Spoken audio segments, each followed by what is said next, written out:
Well, as I said to the Honourable Lady, we've had, in previous questions, we've had a range of issues that have come together at the same time.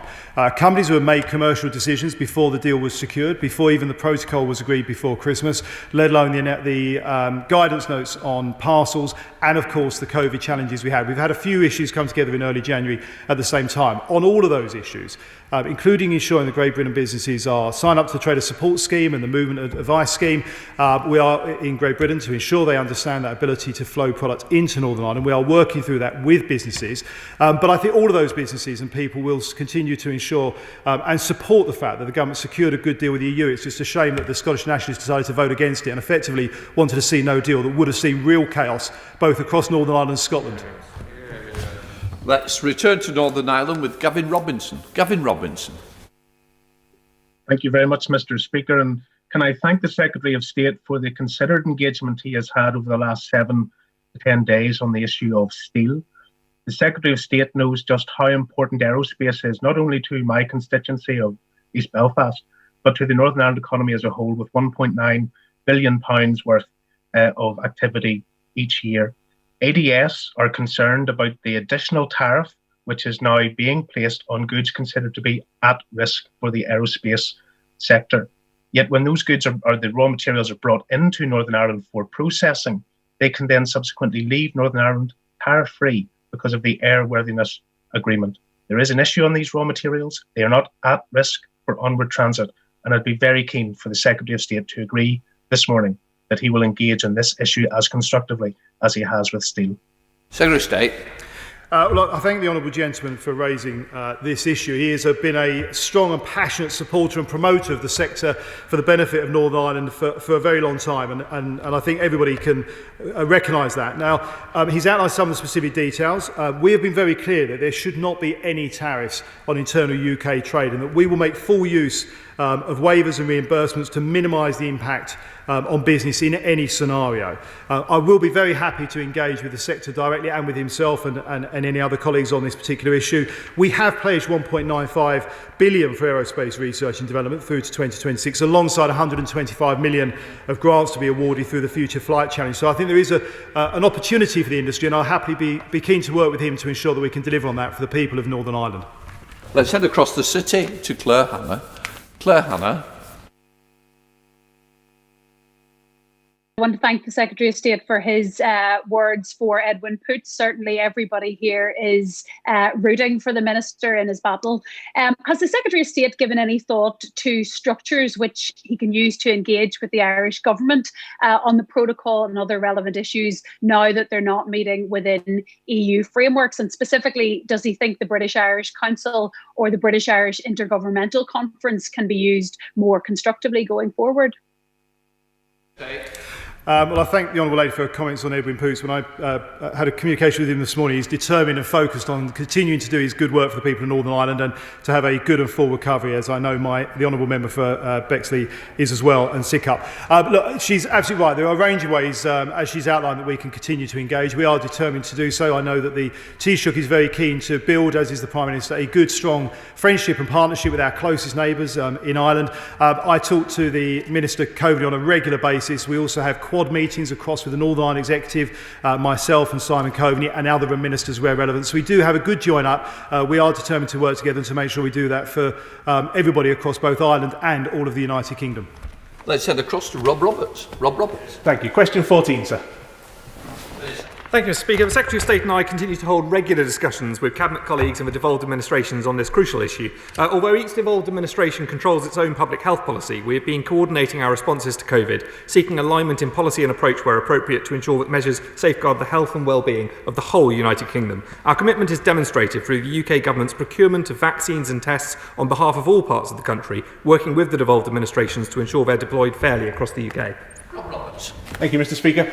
Obviously, the world-leading steps that the government has taken to acquire and roll out the vaccine have benefited every part of the United Kingdom.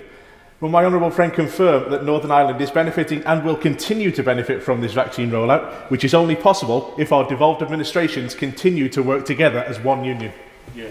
My honourable friend is absolutely right. I'm pleased to see Northern Ireland now has the highest vaccination rate in the UK and indeed across any jurisdiction in Europe, with almost 6% of the population having been vaccinated. This clearly demonstrates the strength of the Union when we as four nations all work together. To date, over 114,000 people in Northern Ireland have successfully been vaccinated, including care home residents and health and social care staff. The vaccination programme began on the 8th of December, and by the 6th of January, the mobile teams have visited 91% of care homes and achieved uptake levels of 90% plus for residents and around 80% for staff.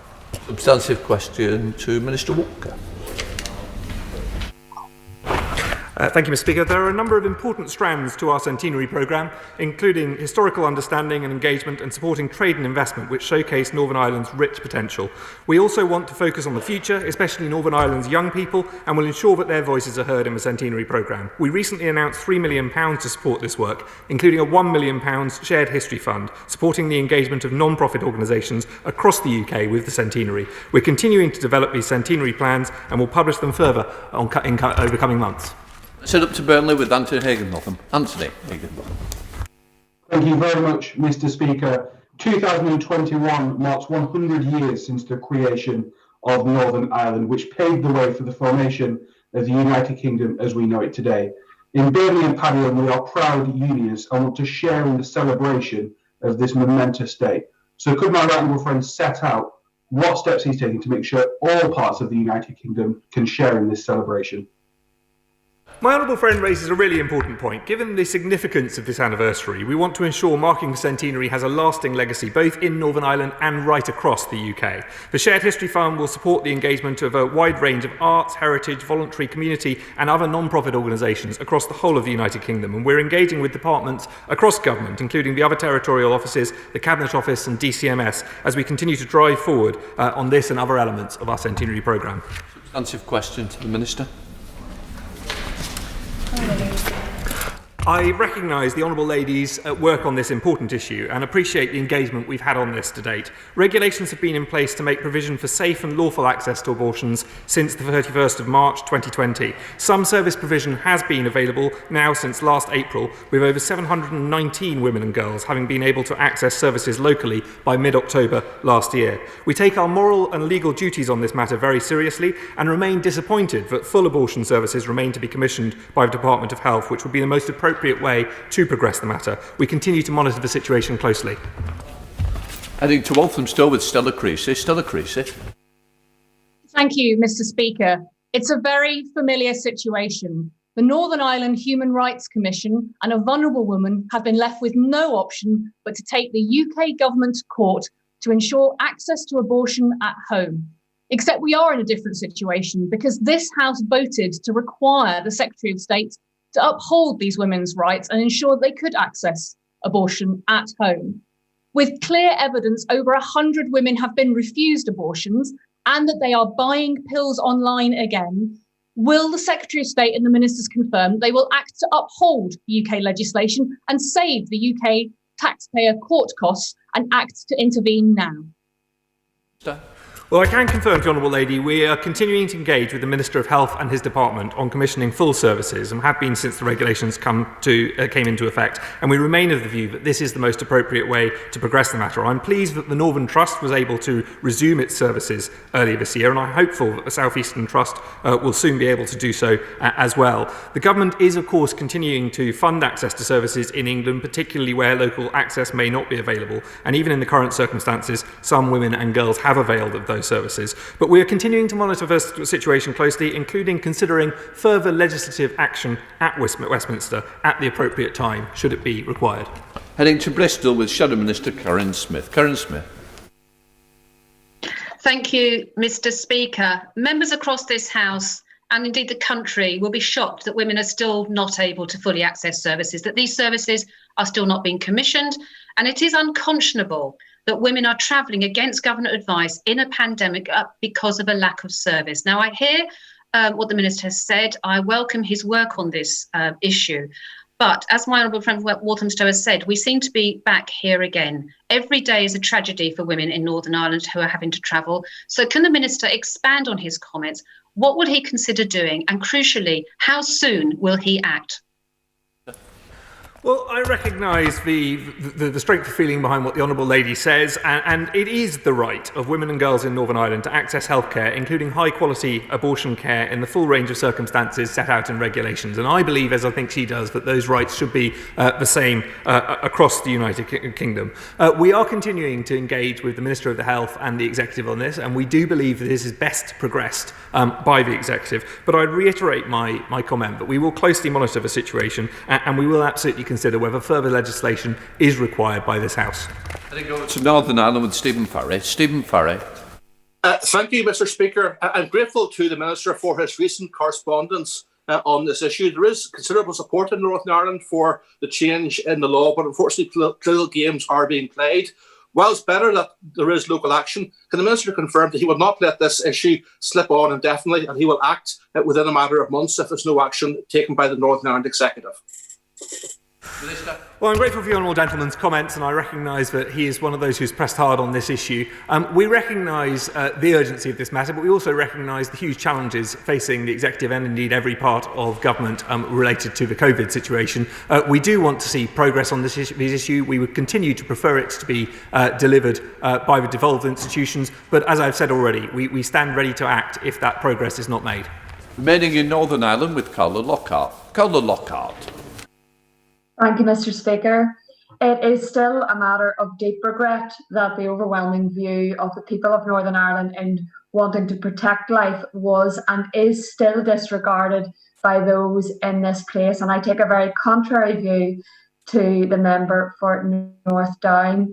Is the Minister concerned that in implementing in the government's terms adequate abortion provision in Northern Ireland under the current terms of Northern Ireland's abortion regulations, sex-selective abortion is permitted, as it permits abortion for any reason up to 12 weeks, within which time it is possible to determine the sex of the fetus, and what measures he will take to address this matter of deep concern?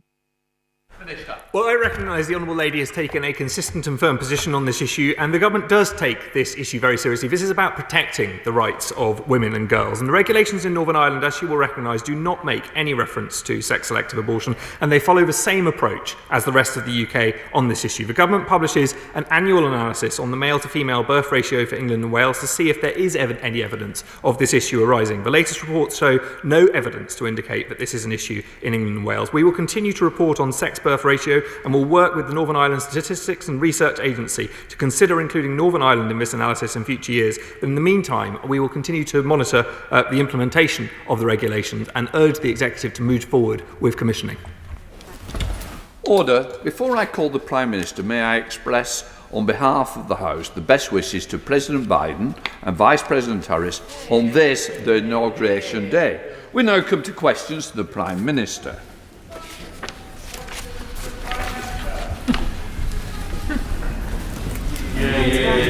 I will first call the Prime Minister to answer the engagements question, and then I will call Alex Shelbrooke to ask his supplementary. Prime Minister. Mr. Speaker, I know members from across the House will want to join me and echo you in congratulating President-elect Biden on his inauguration later today.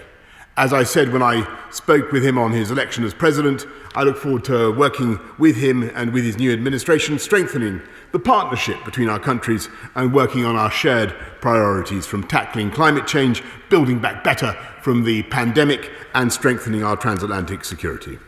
Mr. Speaker, our sympathies also go out to those affected by the latest floods, and I want to thank the Environment Agency and our emergency services for the work they're doing to support these communities, and I'll be chairing a Cobra meeting later on to coordinate the national response. Mr. Speaker, this morning I had meetings with ministerial colleagues and others, and in addition to my duties in this House, I'll have further such meetings later today. Right, let's head up to Yorkshire with Alex Shelbrooke. Alex Shelbrooke.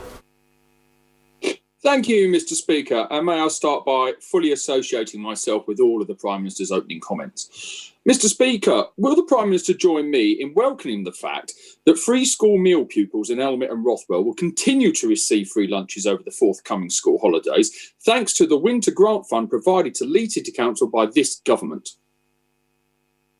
Yes, indeed, Mr. Speaker. I can confirm that eligible pupils in Leeds will continue to receive free school meal support over the February half-term, and this Conservative government has given over £2 million to Leeds City Council through the COVID winter grant scheme to support vulnerable families in the coldest months, and it is the intention of this government, this side of the House, that no child should go hungry this winter as a result of the COVID pandemic. Let's come to the Leader of the Opposition, Right Honourable Keir Starmer. Thank you, Mr. Speaker. Can I also welcome the inauguration of President Biden and Vice President Harris? It's a victory for hope over hate and a real moment for optimism in the US and around the world. Can I also thank all of those on the front line helping to deliver the vaccine, including the NHS, who are also doing so much to keep us safe under the most extraordinary pressure. Mr. Speaker, it's 10 days since the Home Office mistakenly deleted hundreds of thousands of vital criminal records, including fingerprints, crime scene data and DNA records. So can the Prime Minister tell the House how many criminal investigations could have been damaged by this mistake? Prime Minister. Well, Mr. Speaker, the Home Office is actively working to assess the damage, and as the right honourable gentleman will know from the urgent question that was held in the House only a few days ago, they believe that they will be able to rectify the results of this complex incident, and they hope very much that they'll be able to restore the data in question. Keir Starmer. Mr. Speaker, that's not an answer to my question. And it was the most basic of questions. It was the first question that any Prime Minister would have asked of those briefing him. How many criminal investigations have been damaged? So let me ask the second basic question that any Prime Minister would have asked those briefing him. How many convicted criminals have had their records wrongly deleted? Well, I answered the first question entirely accurately, Mr. Speaker, because we don't know how many cases might be frustrated as a result of what has happened. But I can tell him that 213,000 offence records, 175,000 arrest records, and 15,000 person records are currently being investigated because they are the subject of this problem. Keir Starmer. Mr. Speaker, I have a letter here from the National Police Chiefs Council. It makes it clear that 403,000 records from the Police National Computer may have been deleted. In addition to that, Prime Minister, this is from the National Police Chiefs Council. I'm sure has been briefed on this. In addition to that, 26,000 DNA records from the DNA database and 30,000 fingerprint records from the fingerprints database. So this isn't just a technical issue. It's about criminals not being caught and victims not getting justice. This letter makes clear that it includes data from criminals convicted of serious offences. It has impacted live police investigations already, and it includes records, including DNA, marked for indefinite retention following the conviction for serious offences. Mr. Speaker, that's the most serious offences. That's why it's indefinite retention. It's been deleted. So is the Prime Minister seriously telling us that 10 days after this incident came to light, he still hasn't got to the bottom of the basic questions, and he can't tell us how many cases have been lost, how many serious offenders this concerns, and how many police investigations have been investigated? Mr. Speaker, it's becoming a feature of the right honourable gentleman's questions that he fails to listen to the answer that I have just given. And let me repeat, because he said that I think he gave a figure of 413,000. I've just done some maths briefly in my head. And if you look at if you add 213,000 to 175,000, you get to plus 15,000, which is the numbers I get, Mr. Speaker, you get to 403,000. If only he'd bothered to do that that swift computation in his head, he would have had the answer before he stood up and claimed not to have received it. It was there in the previous answer, Mr. Speaker. Of course, it is outrageous that any data should have been lost, but at the moment we are trying, as I said in my first answer, Mr. Speaker, we're trying, which I hope he heard, we're trying to retrieve that data. Keir Starmer. The Prime Minister complains about not listening to answers. The figure I quoted was 403,000. That'll be in Hansard. So, Prime Minister, that was the figure, plus the 26,000, plus, I said 403,000, plus 26,000, plus 30,000. Let me try the next most simple question, Prime Minister, that you would have asked of anyone briefing. How long will it take for all the wrongly deleted records to be reinstated to the police database? Prime Minister. Well, Mr. Speaker, that will depend on how long it takes to recover them. I can tell them that people are working round the clock, having been briefed on this both by my staff and also, of course, by the policing minister. We're working round the clock on this issue. And any loss of data is, of course, unacceptable. But it is this government, thanks to the robust, the strong economy that we've had for the last few years, that we've been able to invest massively in policing and to drive crime down. And that is the most important thing of all, Mr. Speaker, and I have no doubt that we will be able to continue to do that by relying on excellent data. Keir Starmer.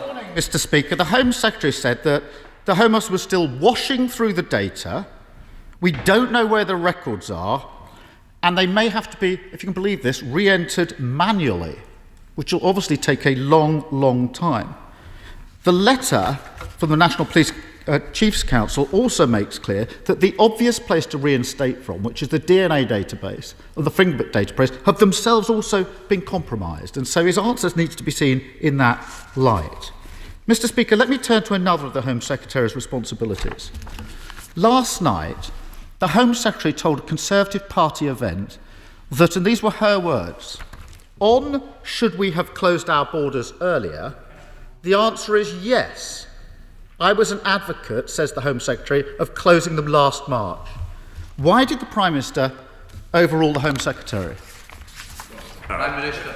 Mr. Speaker, I think it was last March that the Right Honourable Gentleman, along with many others, was actually saying that we didn't need to close borders. But as usual, Captain Hindsight has changed his tune to suit events. We are facing, and it's interesting that his first few questions were about a computer glitch in the Home Office, Mr. Speaker, which we're trying to rectify. We're in the middle of a national pandemic, and this country is facing a very, very grave death toll. And we are doing everything we can to protect the British public, which is, I think, what he would expect. And that's why we've instituted one of the toughest border regimes in the world. That's why we insist that you have to get a test 72 hours before you fly. There must be a passenger locator form, which you have to provide, Mr. Speaker, and then you must quarantine for 10 days or 5 days if you do a second test. And it's all very, I'm delighted that he now praises the Home Secretary. In fact, a change of tune from the Right Honourable gentleman, and I'm delighted that he's now in favour of tough border controls, because he wasn't last year, Mr. Speaker, and indeed he campaigned for the leadership of the Labour Party on a manifesto to get back to free movement, Mr. Speaker. Mr. Speaker, he talks of hindsight. What the Home Secretary said last night, Prime Minister, it's not disputed, is that she was saying last March, this is not hindsight, she, the Home Secretary, was saying to the Prime Minister, you need to shut your borders. She was saying it. So I repeat the question that the Prime Minister avoided. Why did he overrule the Home Secretary who claims that she said last March that we should shut our borders? Prime Minister.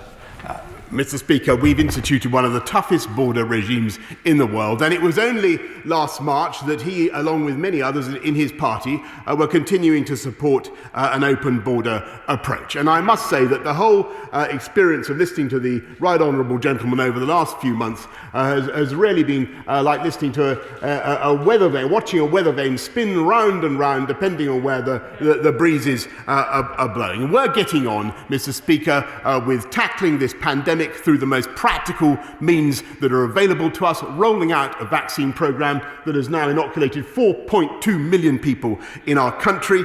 And whereas he would have joined the EU scheme, if I seem to remember, he attacked the vaccine task force, which secured the supplies on which we are now relying. And he stood on a manifesto, Mr. Speaker, at the last election to unbundle the very pharmaceutical companies on whose breakthroughs this country is now relying. They continue to look backwards, to play politics, to snipe from the sidelines. We look forwards and get on with the job. Let the weather vane take me up to Aylesbury with Rob Butler. Rob Butler. Thank you, Mr. Speaker. The national rollout of COVID-19 vaccinations is an absolutely tremendous success story. But it's only in the past few days that over 80-year-olds in Aylesbury have been able to get their first jabs.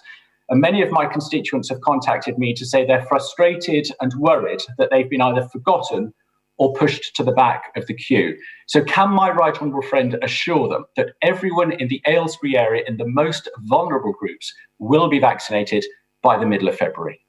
Minister. Well, I thank my honourable friend for everything he does to fight for the interests of the people of Aylesbury, and I can confirm that we're on track to deliver our pledge, though it is very hard. I must stress to the House it is very hard because of constraints on supply. We're on track to deliver a first vaccine to everyone in the top 4 cohorts by mid-February, including the people of Aylesbury. Let's head up to Scotland with the leader of the SNP, Ian Blackford. Ian Blackford. Thank you, Mr. Speaker. This afternoon, millions around the world will breathe a massive sigh of relief when President Joe Biden and Vice President Kamala Harris are sworn into office.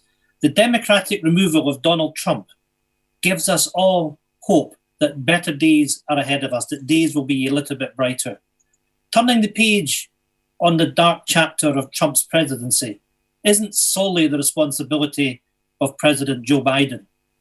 It is also the responsibility of those in the Tory party, including the Prime Minister, who cozied up to Donald Trump and his callous worldview.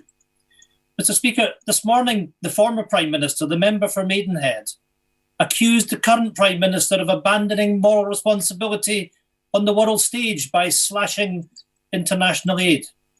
So if today is to be a new chapter, if today is to be a new start, will the Prime Minister begin by reversing his cruel policy of cutting international aid for the world's poorest? Mr. Speaker, I think it's very important the Prime Minister of the UK has the best possible relationship with the President of the United States. That's part of the job description, as I think all sensible members opposite would acknowledge. And when it comes to global leadership on the world stage, this country is embarking on a quite phenomenal year. And we've already, with the G7, with COP26, and we've already led the world with the Gavi Summit for global vaccination, raising $8.8 billion. It was the UK, the first major country in the world to set a target of net zero carbon emissions by 2050. All other countries are following. We hope that President Biden will join us. We're working to promote global free trade. And of course, Mr. Speaker, we'll work with President Biden to secure the transatlantic alliance and NATO, which of course the Scottish Nationalist Party would unbundle. Well, I think they would. I don't know what their policy is on our armed services. I think they would break them up. Perhaps they'd like to explain. It's the Scottish National Party. I know you keep having a memory lapse on it. Ian Blackford.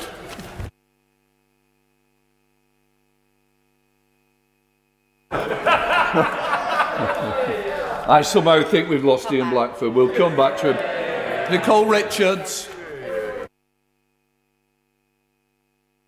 Come. Little, you're muted. Press the mic. I'm not muted. Can you hear me?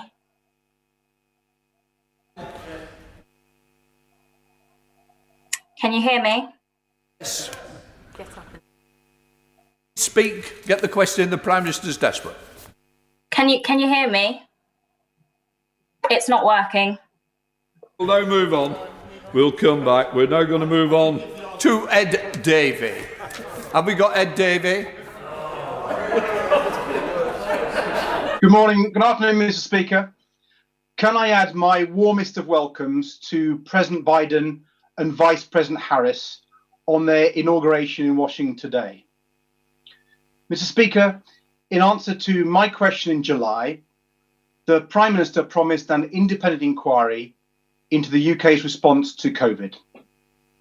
In the 6 months since, COVID cases have soared, our NHS is on its knees, and 50,000 more people have died.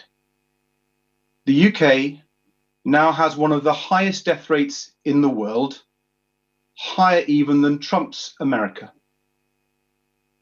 To learn the lessons from what's gone so devastatingly wrong under his leadership, will the Prime Minister commit to launching the inquiry he promised last year, this year? Prime Minister. Well, Mr. Speaker, he answers his own question with the preamble that he set out. The NHS is under unprecedented pressure. The entire British state that is trying to fight COVID and to roll out the biggest vaccination programme in the history of our country. And that includes virtually every single arm of officialdom. The idea that we should now consecrate state resources, vast state resources, to an inquiry now in the middle of the pandemic does not, I think, seem sensible to me, and I don't believe it would seem sensible to members of the House. But of course, we will learn lessons in due course, and of course, there will be a time to reflect and to prepare for the next pandemic. Let's reconnect with Ian Blackford for his second question. Ian Blackford. Thank you, Mr. Speaker. And I think people would find the Prime Minister's claims about the UK's global leadership a bit more believable if last night he hadn't ordered his MPs to vote down an amendment to the trade bill that would have stopped trade deals with countries who commit genocide. Mr. Speaker, genocide isn't a matter of history. It is happening in our world right now. The international community has stood idly by as Uyghur Muslim men, women and children are forced into concentration camps in China's Xinjiang province. Yesterday, the outgoing US Secretary of State officially said that genocide was taking place, and the incoming Secretary of State, Antony Blinken, agrees with his view. Is the Prime Minister prepared to follow that lead? Is he prepared to stand up today and clearly state that genocide is being committed against the Uyghur population in China? If he is, will he urgently work with the new Biden administration Prime Minister. in this UN Security Council Prime Minister. so that international pressure can be brought to bear on China? Mr. Speaker, the right honourable gentleman knows very well that the attribution of genocide is a judicial matter, but I can say for myself that I regard what is happening in Xinjiang and what's happening to the Uyghurs as utterly abhorrent, and I know that members on all sides of the House share that view. And I commend to him the excellent statement by my right honourable friend, the Secretary of State for the Foreign Commonwealth and Development Office, very recently on what was happening there and the steps we are taking to protect, to prevent British commercial engagement with goods that are made by forced labour in Xinjiang, and the measures the steps we are taking against what is happening. But what I might ask him, in all sincerity, is what he would propose by way of a Scottish national, or not nationalist, but national foreign policy. Would he break up the Foreign Office? Would he break up the FCDO, which after all has a big branch in East Kilbride? Let us then to West Bromwich again with Nicola Richards. Nicola Richards. Thank you, Mr. Speaker. Next week we mark Holocaust Memorial Day. Remember the 6 million Jewish men, women and children murdered by the Nazis and pay tribute to the extraordinary survivors. Will the Prime Minister join me in thanking the Holocaust Educational Trust for organising a live webcast for students across the country to tune in and hear the testimony of survivor Eve Kugler on the 26th of January, and ask all members to encourage their schools to join Q3 Academy Great Bar from West Bromwich East in taking part? Mr. Speaker, my honourable friend is absolutely right to warn us of the need to continue to inoculate our populations, ourselves, against the wretched virus of anti-Semitism, which has a tendency to recur and reinfect societies, including, tragically, our own. And I, of course, am very happy to join my honourable friend in encouraging all members to ask all schools, as the excellent Q3 Academy in Great Barr is doing, to tune in to the event that she mentions. Said to Yorkshire with Alexander Stafford. Alexander Stafford. Thank you, Mr. Speaker. Both I and many residents across Rother Valley are very concerned about crime, drug use, including from nitrous oxide capsules, and antisocial behaviour. Will the Prime Minister back my campaign and call on the Labour Police and Crime Commissioner for South Yorkshire to restore a police presence and even reopen a police station on Dinnington High Street? Mr. Speaker, well, there could be no more fervent and effective advocate for the people of Rother Valley than my honourable friend, and I'm sure that he has much support for his campaign for a police station. I hope that a solution can be found. In the meantime, I can reassure him that we are making sure that there will be the police officers, the police men and women, to put in that police station, because, as you know, we are delivering, Mr. Speaker, on our commitment to have 20,000 more police over the lifetime of this Parliament. Let's head over to Northern Ireland with Claire Hanna. Claire Hanna. Thank you very much, Mr. Speaker. Prime Minister, contrary to the view of every political party here and all of those involved in logistics and retail, the Secretary of State for Northern Ireland said last week that there's no border in the Irish Sea and that disruption to supplies was a COVID issue and nothing to do with Brexit or the protocol. The papers are reporting your plans to woo the Biden administration through the topic of Northern Ireland. As they and we try to move on from Trump and Trumpism, would being straight with the people in Northern Ireland not be a good start? Mr. Speaker, as the Honourable Lady, I think, may know, from what I said, I think, to the liaison committee several times, the proof of the pudding is in the eating. Actually, there's more transit now taking place between Larne and Stranraer and Cairn Ryan than there is between Holyhead and Dublin, because it's going so smoothly. Let's head up to Harborough with Neil O'Brien. Neil O'Brien.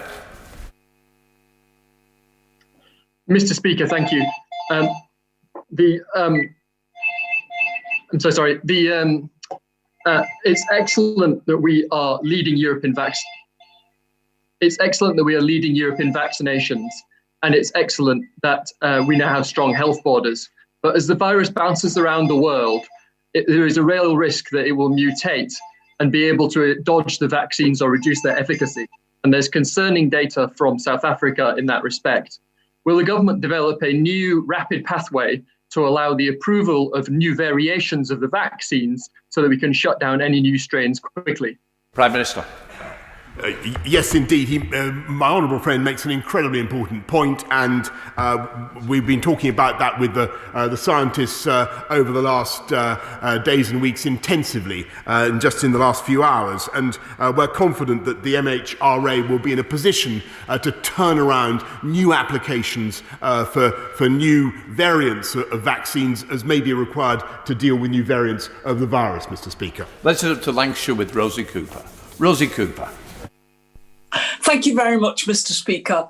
Lorries containing food produce sitting idle for days is a stark reminder that if post-Brexit Britain is to be self-sufficient, protecting our food production through infrastructure investment is crucial. So could the Prime Minister provide the infrastructure investment essential to tackling flooding in West Lancashire by giving the Environment Agency enough funding both to keep the old Crossons pumps operational and to maintain the watercourses?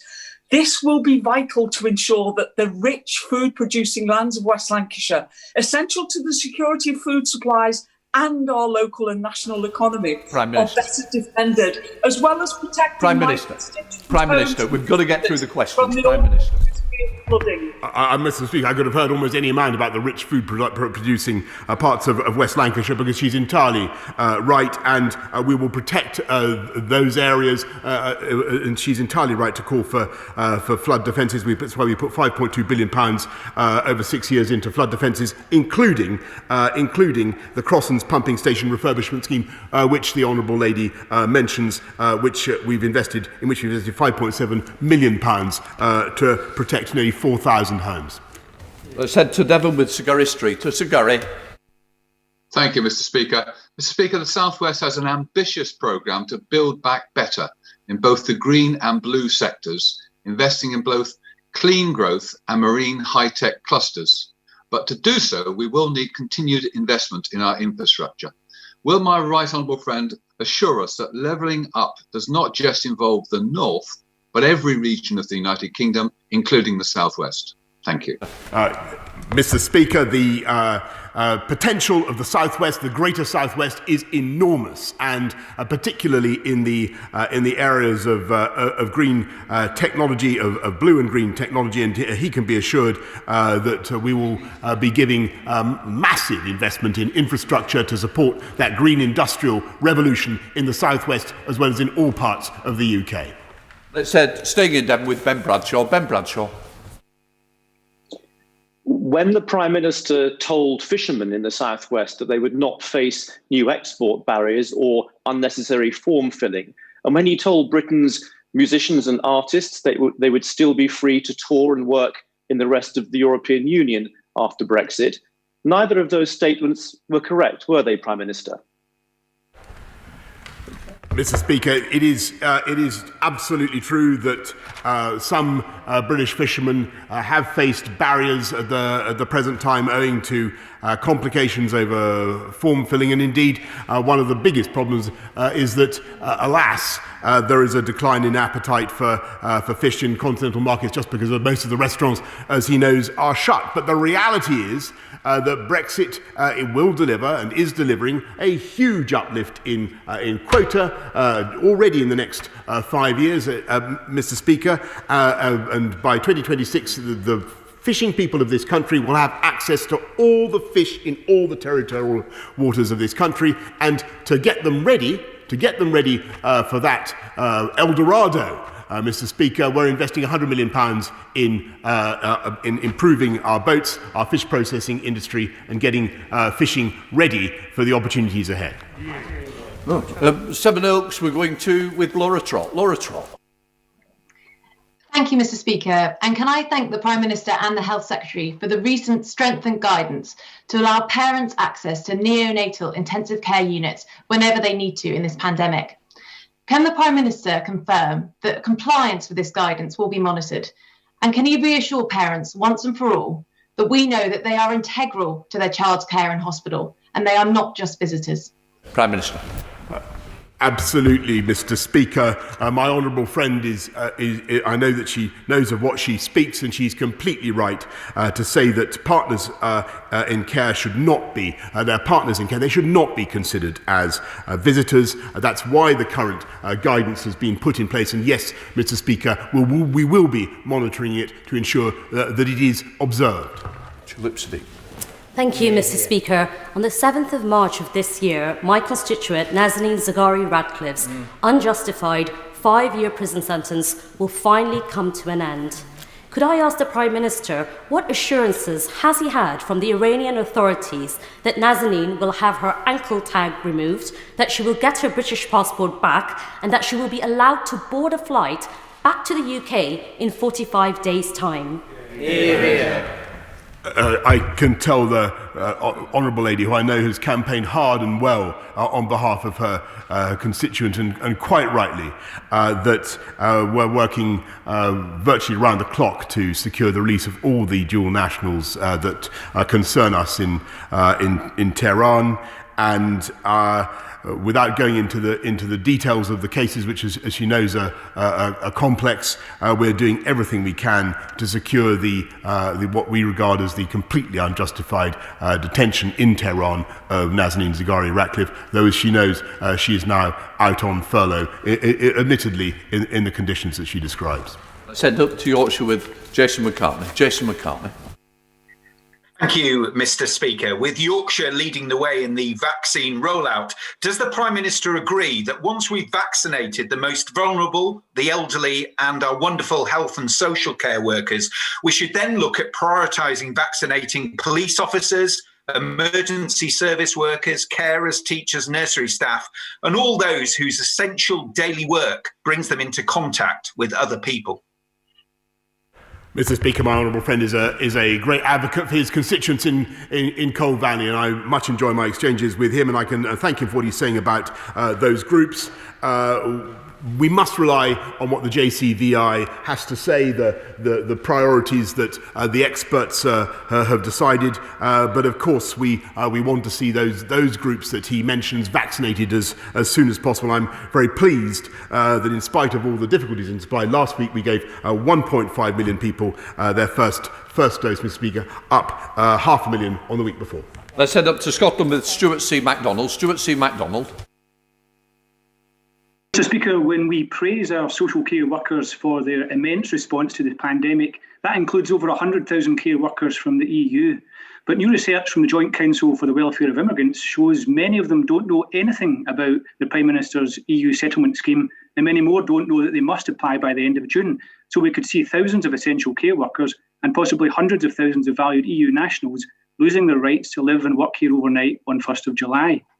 So will the Prime Minister please cancel or postpone the application deadline, or better still, extend the rights of EU nationals in the UK automatically, just as he previously promised to do? Prime Minister. Well, Mr. Speaker, I thank him for what he's done just now to draw attention to the scheme, but I must say that I must disagree with him respectfully about the ignorance in which our wonderful EU nationals have been, because 4 million of them, Mr. Speaker, have successfully applied and been given residence, Mr. Speaker, thanks to the scheme that we've instituted. And it's a great success. We pay tribute to the wonderful EU nationals in our country who do a fantastic job for this country. Let's head up to Northampton with Andrew Lewis. Andrew Lewis. Thank you very much, Mr. Speaker. For many years, my right honourable friend wrote humorous articles that nevertheless made serious points about individual freedom and the dangers of over-regulation.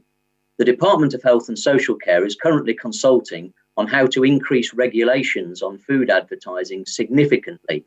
Can my right honourable friend reassure me that any implementation of this consultation will be in line with his and my long-held principles?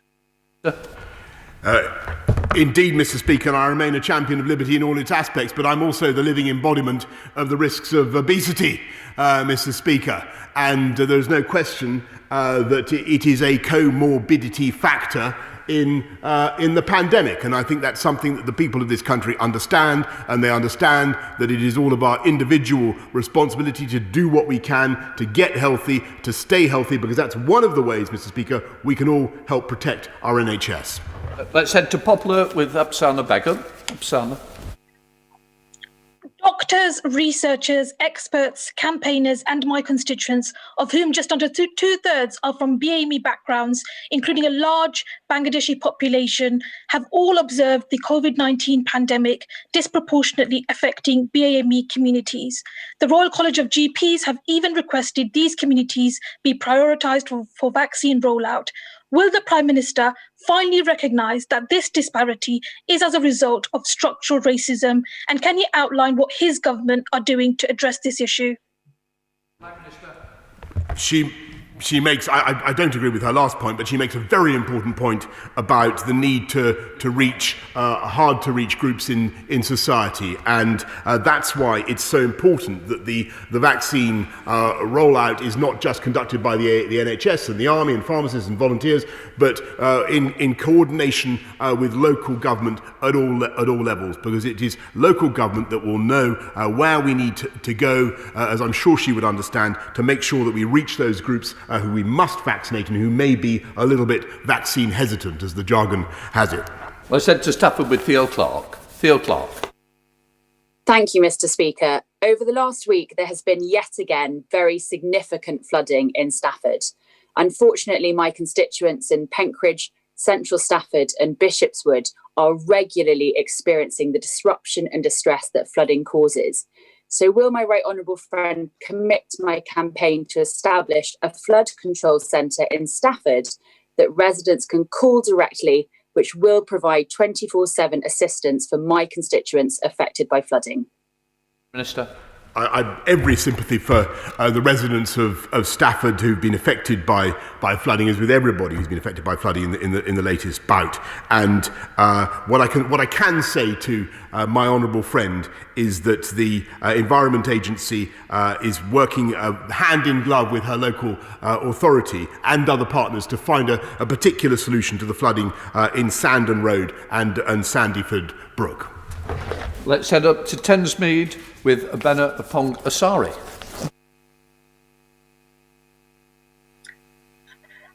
Thank you, Mr. Speaker. My constituency is served by 2 local councils.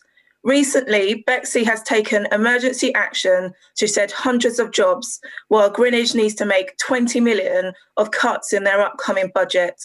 Last year, the Secretary of State for Communities promised councils whatever it takes to get through the pandemic.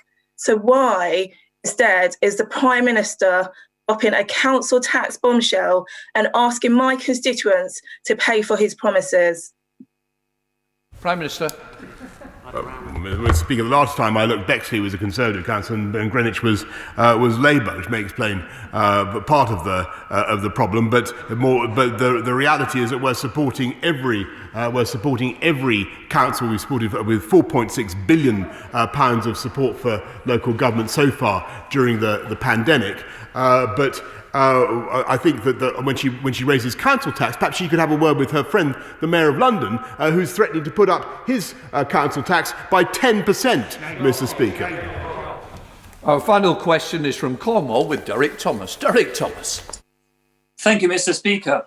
The announcement by my right honourable friend, the Prime Minister, that the G7 summit is to take place in Carbis Bay in June presents a tremendous opportunity for my constituency and, of course, the Duchy of Cornwall.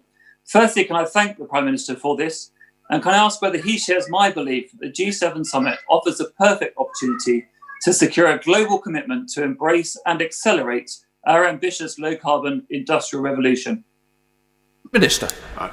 Mr. Speaker, I do indeed, and I believe that the G7 summit in Carbis Bay will not only be an opportunity to bring the world together to tackle COVID, to build back better, to champion global free trade, to combat climate change, but also to showcase that wonderful part of the United Kingdom and all the incredible technological developments happening there. Newquay spaceport, Goonhilly Earth Station, and the lithium mining that's going on there show that Cornwall, having led the way. I think the Romans mined tin in Cornwall, didn't they? I have a feeling they did, Mr. Speaker. And indeed the copper mines are at the heart of the UK industrial revolution. What is going on in Cornwall today shows that Cornwall is once again at the heart of the 21st century UK green industrial revolution. I've suspended the House for 3 minutes to enable the necessary arrangements for the next business to be made. Order.